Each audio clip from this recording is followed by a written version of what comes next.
comme on l'a fait dans les autres, on va dire, playlists, des points, des surfaces, des accents plans, etc. On n'a pas achevé encore le volet de l'accent plan.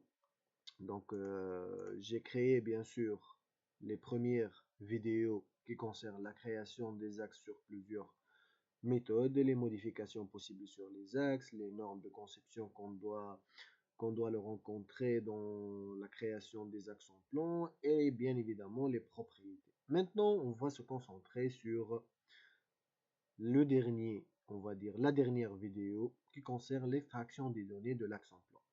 Donc, je vous présente comment on va faire l'extraction de l'axe en plan sur plusieurs méthodes du logiciel. Bien sûr, on va faire passer par la boîte à outils. Et après le gestionnaire de rapport, on va sélectionner l'axe et, et on va voir qu'est-ce qu'on a. Normalement, on n'a pas de détection, mais quand même, je vais faire l'exécution pour voir si ça marche ou ça marche bien. Ça marche ou ça marche pas. Je vais par exemple désactiver tout cela et je vais juste sélectionner ce qui concerne l'axe.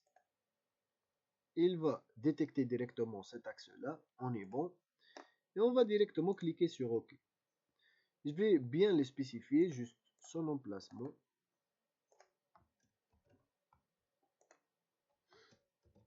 Entrée.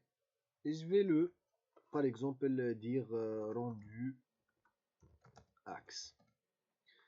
Bien sûr, on peut spécifier les types le type des fichiers qu'on va les extraire. Bien évidemment, c'est préférablement plutôt le classeur Excel. Je vais cliquer sur enregistrer et on va voir. Vous voyez, s'il va vous donner des erreurs de ce genre, donc il n'a pas à être fait. Donc il a bien sûr, il a fait celle-là, mais on ne pourra pas les utiliser. Donc on va supprimer celle-là et on va essayer une autre façon. Par exemple, on va voir qu'est-ce qu'il est présent ici. Utilité des vers. On n'a pas des axes ici, mais on va vérifier encore le rapport est utilitaire. Utilitaire celle-là, on n'a pas des zones, on a des... Et pour le projet linéaire, on a axe en plan. Je vais vérifier celle-là, cliquer droite, OK. On a cet axe, il a bien le détecté. Fichier listing et on crée le listing. Et il a bien copié donc ce projet. Donc il a bien fait l'extraction de notre listing. Qu'est-ce qu'on fait pour convertir celle-là en fichier, par exemple, on a un fichier Excel. Tout simplement, il faut sélectionner l'emplacement et on va ouvrir le fichier Excel. Et on clique sur nouveau, par exemple, classeur. Je ne sais pas si j'ai la méthode données ou celle-là à partir du web, justement.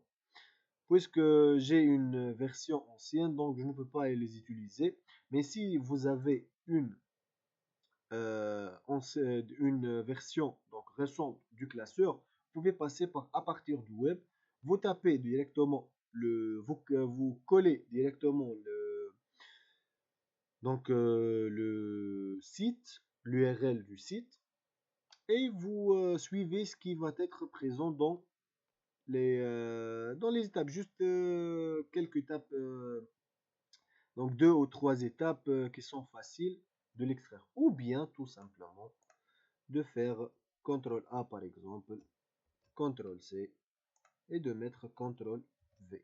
Mais ça va être médiocre, vous voyez celle-là. C'est pas joli, hein. Comme ça, par exemple, vous voyez, c'est pas joli. Mais ça reste une méthode quand même. Et on a une autre qu'on pourra le faire. Quitter d'ici. Qu'on va directement, on revient sur le prospecteur. Axe, clic de droite, on clique sur ouvrir dans projet Explorer ou bien directement on clique d'ici. On attend un peu. Voilà. On se balance sur l'axe et on clique directement sur cet axe-là, clic droite, et on va sélectionner créer un rapport rapide dans un fichier. On spécifie bien sûr le sous-objet, bien sûr celle-là par exemple, il va le décortiquer, on va dire, il va le filtrer. Si on a des filtres ici, on s'en fout de ça, on clique OK. On fait pas beaucoup de modifications, hein. On reste sur le standard suivant. Ici juste les appellations et c'est quoi le fichier qu'on va les extraire. On clique directement OK pour voir l'emplacement du fichier. Bien évidemment, je vais sélectionner celle-là. On revient ici, CTRL A, supprimer et OK. Extraction, je vais nommer comme ça et je vais cliquer sur enregistrer. On attend un peu. Générateur de rapport est terminé. Vérifier le contenu, oui. Il va l'ouvrir. Ici, toujours la première, ça concerne juste l'emplacement et tout. Et celle-là, ça concerne bien sûr l'extraction de votre axe. Si vous vérifiez bien, vous allez trouver tous les paramètres qui concernent l'axe doivent être donc sortis. Donc c'est ça. Les méthodes, on va dire les trois méthodes de l'extraction d'un axe.